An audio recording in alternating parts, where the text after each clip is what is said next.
My name is Jonathan. I am a drummer, as you can see here. I am a drummer for the band called The Last Gatsby. We're based out of Salt Lake, and I love drums. So I thought it might be interesting to talk about drum tones. They are the best instrument, of course. Of course, I'm very biased. Drum tones can vary dramatically depending on a couple things. One of them is shell material.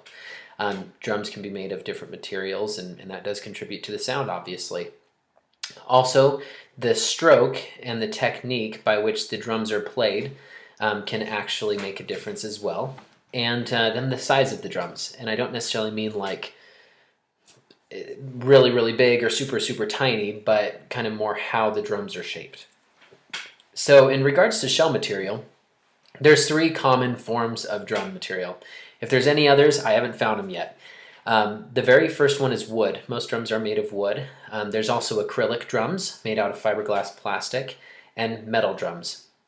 Wood drums are, like I said, the most common. They usually come in maple and birch. There are a lot of drums, though, that come in different exotic woods, like bubinga or cocobolo, or African mahogany. There's so many different ones, and it's really interesting how each one contributes to sound. One tool that is used to determine how a drum will sound, and also just the hardness of wood in general, is the Jenka hardness scale. Usually, not usually, always, the harder drums will have more power, volume, and more control, and the softer woods will have more of a brighter tone. They'll be a little bit more vibrant. Most drums, however, are based out of plies. Now, if you look at the illustration here, the plies are basically rings of drums that are glued together and then squeezed together and compressed. Usually 8 plies and under is more of a bright tone, but 10 plies or more, so 10 different rings, gives more of a warm tone. There's also what are called stave drums. Stave drums are cut directly out of the wood and then put together almost like a barrel, almost the same way a barrel's formed. Drums also come in acrylics, different fiberglass and plastic combinations that make really cool transparent drums. As far as sound is concerned, though, because plastic is a little less dense, you have more of a bright, vibrant sound. Metals, however, give a very high-powered, controlled sound. It's really, really twangy because they're so dense. However, even metal density differs between copper, titanium, aluminum, and brass, which most metal drums are made out of.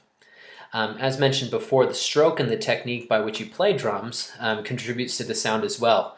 For example, where you hit the drum, your stroke location, whether it's on the rim or the center of the drum. If you hit it on the rim, it may be a little bit louder and more of a twang because there's metal involved.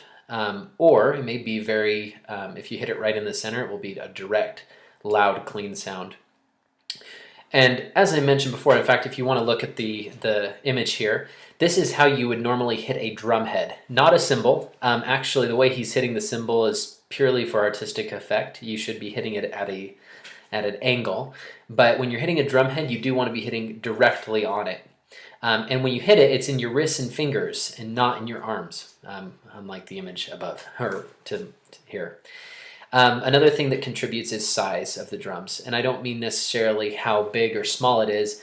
I mean in how it's proportioned. So if you have a drum that's longer, you're going to have a very controlled sound. It's going to be very punchy. It is going to be a little bit quieter, though. When you have a shallow drum, so a bigger diameter and a really shallow length, you're going to have a really fat, punchy, deep tone. In conclusion, you're not going to be like this guy. Luke Holland is one of the best in the business, but he has impeccable technique. He hits drums well, and ultimately, as is with most cases, you are what makes the drums sound good. If you don't know how to hit them or play them, then yeah, they're going to sound like garbage. But as far as how the drum tone is concerned, shell material, the size, the stroke, all that contributes to how well a drum sounds. So if you have questions or anything else, I invite you to ask me. You can just post your comments in the discussion board.